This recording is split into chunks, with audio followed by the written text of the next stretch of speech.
From the beautiful campus of Casper College, it's the T-Birds Coaches Show, bringing you game breakdowns, expert analysis, and exclusive interviews. Here's your host, Tom Myler. Welcome, T-Bird fans, to another great Casper College Coaches Show. With us once again, we have Coach Ben MacArthur and Coach Connor Schmidt. Welcome, gentlemen. It's always a pleasure to have you on the show. Always a pleasure to be with you, Tom. I mean, I'm definitely not. There's no crickets when there's here with us, man. We are all live, having fun, and a great time, man. That's exactly right. That's what I'm saying. We're here to have fun with you guys. We're here to talk about soccer, and what's better than soccer? Maybe volleyball, but don't. Oh. What? Ooh. Oh, yeah. Are you gonna take that, guys? Whatever. Angel got a big win on Saturday, so she did get an absolute monster of a win, and we do love watching volleyball, but we also love watching soccer. So you know what? Since we're gonna talk about it, let's talk about it. We had we didn't lose necessarily this weekend. We did tie, and we had a crazy win. Both games were absolutely just like on edge of your seat type of thing. We always provide entertainment. Thank you very much, man. If I had popcorn, that would have been a crazy match to watch. I'd been spraying up everywhere because of all the goals, and just let's talk about the good, the bad, and the ugly. Hold on. Before we get started, I got to give a shout out to the guy Ammon Bennett, right? Ooh, yes. Ammon Bennett just got inducted into the Iowa Western Hall of Fame. Ammon is a legend when it comes to starting soccer programs and a college coach. I think he's got like 300 career wins on the women's side, and then another 150 wins as a men's coach. And so, but he did just get inducted into the Iowa Western Hall of Fame. So I want to give Ammon Bennett a shout out. My office touches his office, and so we share space. And listen, never a dull moment with Ammon Bennett, and so congrats, buddy. Yep, I also hit his 50 win mark here at Casper College's program, so he's definitely continuing his winning ways. Hey, Coach Ben, when are you going to hit your 50th win? We already did. Oh. We hit our 50th win 3 or 4 weeks ago, back in the end of August. That's right. I do remember us talking about that one. So, my bad. And so, but I don't have 300. That's true. Ammon's got 300, and so I got to do this for a few more years to get to that. So, well, hopefully you'll stick around a little bit longer and keep some of those wins here at the college. We're trying. We like you. It's true. I'll keep you around a little bit longer. So let's get into it. Let's start with the Northwest game. I tell you what. Oh, would you guys stop with these like late game heroics? I'd like one. It doesn't have to be like a complete blowout, but one where you're just like, yeah, okay, we're up 2-0. It's good. We're fine. We win.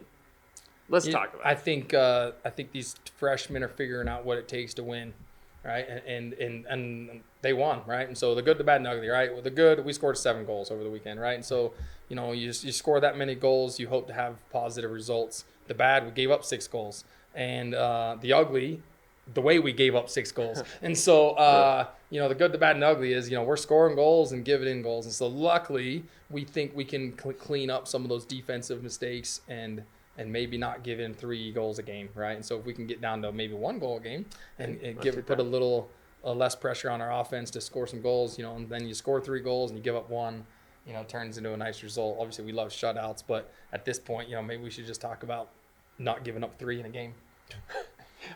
I'm with you on that one. And you made an interesting comment here, Coach, about putting pressure on the offense. How do you think that would be feeling? It's like here, you're Linus or you're Justin or Checo or someone here. It's like, oh, crap, I need to score a goal. Does that add more pressure to where, they're going to take a rush shot? They're not going to be as clean. How does that affect them? No, I think that's just our style of play. Like we train to go forward. We train to not let attacking opportunities go to waste. And so when we train in fast-paced environments. And if players do not take shots in practice, we're kind of getting on them like, hey, you need to shoot that. You're 18 yards out, 20 yards out, whatever. If you're inside the box, take those opportunities. Put the goalkeeper under pressure. So I don't think it puts pressure on them. As an attacker, you always kind of have that pressure, and that's kind of part of the ego of being an attacker. Like, I'm the goal scorer, but also, for us, we need them to be the first defenders for us as well. So that's also part of our style. So, but pressure is just part of the game for the guys, And I think if you ask them if they felt pressure, they just kind of giggle and be like, yeah, man, I feel pressure, but that's why we play the game, right? So, yeah, there is added pressure, but at the end of the day, that's what they're here for. So, absolutely, that makes sense to me. Yeah, and they definitely, especially against, honestly, both games, they they performed. Like, yes, they gave up 3 goals, and guess what they did? They went right back and responded. Exactly. And it was great. Yep, We loved it. 4. Yep. Granted, we did go up 2-0 against Northwest, and they came screaming back and tied it up going into the half. And then we go up 3-2, and they tie it. And I think it was, a minute 25 left, and then we finally get the PK, and Hedy Picard just near post. Loved it. So, I mean, it was... I guess you're giving me, like, heart palpitations here, right? Goodness. People ask where my gray hair comes from. It's not my kids. It's my college players, man. These boys, they wear us out. Absolutely. Well, anything else you want to comment on this Northwest game? Any like favorite play or just? I think we scored 3 really good goals, and I think that's what will take away from this game is that 3 team goals where the ball's buzzing around, nice little combo play in a good finish, and so we scored 3 of those, and then you score the pen at the end, and it was bad, like their guy had our guy in a headlock, right, and so that's a foul, and so good for the referee to recognize that was a foul, and then Hedy buries it, and so again, we just got to clean up those mistakes in the back and not give up 3 goals like that. But I think Sean West deserves a shout out. So we had a yellow card, one of our center backs, I think 10 minutes in. So we decided to make that change, not play 80 minutes on a yellow card in the back. So freshman Sean West from Pueblo, Colorado steps in and ends up getting an assist and earns the PK on the day. So great for a freshman to step up and be dangerous on a set piece and force him to foul him. Because if he didn't foul him, he might have gotten the end of the set piece. So Sean West stepped up for us on Friday big time. Yeah, I mean, I've definitely noticed that when you do have a set piece, the person who's getting the header or at least touching the ball is Sean West. Yeah. He finds a way to get around the ball. He's a very, very good in the air. We'll just say that he's very good in the air. 40-inch vertical, I believe. Right? Something crazy. Yeah, he's got a crazy vertical and just an athlete. Just a super athletic kid. Well, and then I think Yodi deserves a shout out for the PK stop, and eventually got injured late in the game, but that's true. But that was an amazing PK to keep it tied at 0 after that yellow card. Early in the game. And I was very impressed. And then the fact that he stopped it, and then our guys came in and scored off the PK. So I mean, that was really honestly the difference maker right there was the Yori save. Yeah, for sure. Yep, for sure. All right, so there's Northwest. Great result. Not necessarily the cleanest of games. We got it. Take the 3 points, move on. We'll take the 3 points and move on. The Central game, man. If I thought the Northwest game was one that's going to give me gray hair and make me lose my hair faster, it was the Central game. Holy Moses, gentlemen. Like, going down 3-2 late with about 2 minutes left. Not even 2 minutes, a minute maybe. Let's talk about it, shall we? What do we got? Yeah, same thing. I think it's just a game.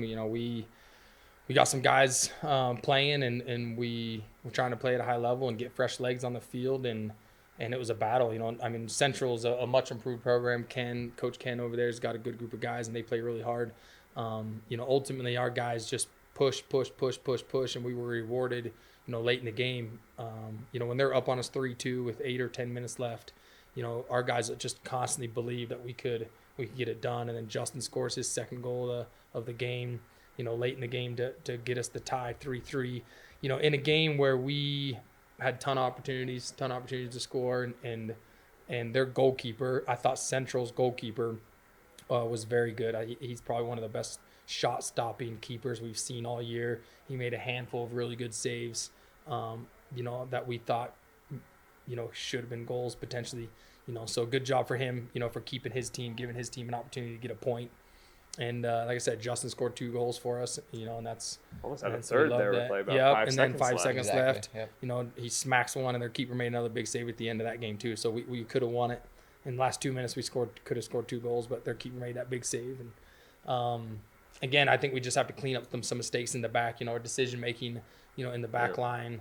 And we talk about dominating all over the field and imposing our will onto the teams that we play. You have to dominate your 18-yard box, and when that doesn't happen, you give up 3 goals and the game becomes fun. Fun, entertaining. I tell everybody, entertaining. We always have entertaining games. Yes, very much so. But you know what? It's fun to watch. It's fun to commentate. Definitely some heated moments there toward the end where it's just like, you know what? I'm pretty sure fans, you could hear kind of how the tension here of like, hey, what's going on? I don't really need to talk that much. They could feel it as they're watching. But, I mean, it was still fun. I'm glad you came out with the tie, 3-3. That puts you still tied for fourth, around Yeah, fourth we're in the right mix. Yeah, we're in the mix here to take care of business with the games coming up and give us an opportunity to host a game at the tournament. That'd be nice to have another home game. So is it time to move on? Can we talk about Gillette now? Well, almost. I got one more question okay, before we talk about Gillette, because that was a great segue. But I just want to talk about it. You took, after the Central game, you took your players, you had them huddle around, and you talked to them. What was it that you were telling them? You know, I think you just got to take one game at a time. One game at a time, one training session at a time. You know, we talked to him last week about trying to put together 5-minute chunks of games at a time. You know, win the next 5 minutes, win the next 5 minutes. And in the games over the weekend, you know, we did at times win 5-minute chunks when we needed to. We would like that to turn into a 90-minute game. You know, and then we just talked about, you know, rest this time of year. You know, we're playing a lot of games and training, so rest. Get your homework done over the weekend. Stay out of trouble. Don't do anything stupid. You know, so we talk about those kind of things. You know, right after the game, just big picture stuff. Hey guys, listen, we still have potential to peak at the right time, and if we do, you know, we're gonna be dangerous. Nobody's gonna want to play us in the postseason. Oh no, especially now with 33 goals on the season. It's like you're scoring, attacking opportunities, and ability is, I mean, beyond comparison. I feel like at this point. For sure. Yeah, So- got potential. All right. Well, speaking of potential, let's talk about the potential for this Saturday against Gillette here, which I was mistaken last week. I thought it was in Gillette, but we are here. We're 3:30 home at game. home. Yeah. Let's talk about Gillette. They did have a nail biter against Northwest. They lost 7-6. Yeah. So what Crazy a high scoring game. Yeah, crazy. So game. we know they have the opportunity to score and ability to score. What do we got? What can we expect? I think we just have to start in the back and be organized, right? Organized in the back, right? And and give us an opportunity to have a shutout. We just feel we get everyone's best effort, and Gillette, like you just said, had 2 very close games. They lost 6-7 and 3-4. So they lost both games, I think, in the last 5 minutes of each game. So that team as a whole is going to be hungry to get a result. And we played them up in Gillette earlier this season, had a 3-1 result against them. It was a good game from us, okay game from us. But, yeah, they're going to be hungry to come to Casper and get a result here. So we just have to get our guys hyped, make sure the energy's right on game day, and like Coach said, be organized and focus on our tactics, and we should get the job done. I like it. I'm feeling the confidence. I mean, it's not to say that Gillette's going to be an easy game, because it's something I've seen. If you have to play a team twice in a season, I mean, the result's never going to be the same. They'll be tough, yeah. Alex Manchin up there's got a good group of guys, and he's got 3 or 4 really talented players, and so they'll be tough. Oh yeah, absolutely. You're not going to hear crickets from them. They're going to come out screaming and yelling, and they're going to do everything they can to upend the team in the region, because we all know who the best team in the region is. Everyone brings the A game for Casper College. We wouldn't want it any other way. I like it. I mean, like we've said, it makes for some entertaining matches. That's right. That's right. And we love it. We ladies and always gentlemen. provide entertainment. That's what we're going for. All right, coaches. So for this weekend, if you can have one thing go right for you to kind of have a result you want, what would it be? Just same thing. I'm going to harp on our back line here. Just have our back line be organized and communicate effectively, and give us take care. I mean, Gillette's got a bully of a center forward. He's a very big player, strong player, and so we have to take care of him. And for me, I think I just touched on it earlier, just our energy. If our energy and focus is there, then I think it's going to be a good day for us. So we just have to make sure it's there from the beginning of the game. When the whistle blows, we need to be there mentally and physically. So we'll be training for it. I love it. That's what we have practices for, right? To That's prepare right. for these things. We All got right, a Tiber week. fans, we need you there on Saturday, 3:30 for the men's game, 1 o'clock for the women's game. We don't want to hear crickets from the stands. We want to hear some loud score or yelling, because I tell you what, volleyball is momentum, but soccer can be just as momentum driven as well. We So feel your support. they absolutely do. We especially love it when you cheer them at any time of the game. So be there, and you know what? Until next time, we hope to see you there.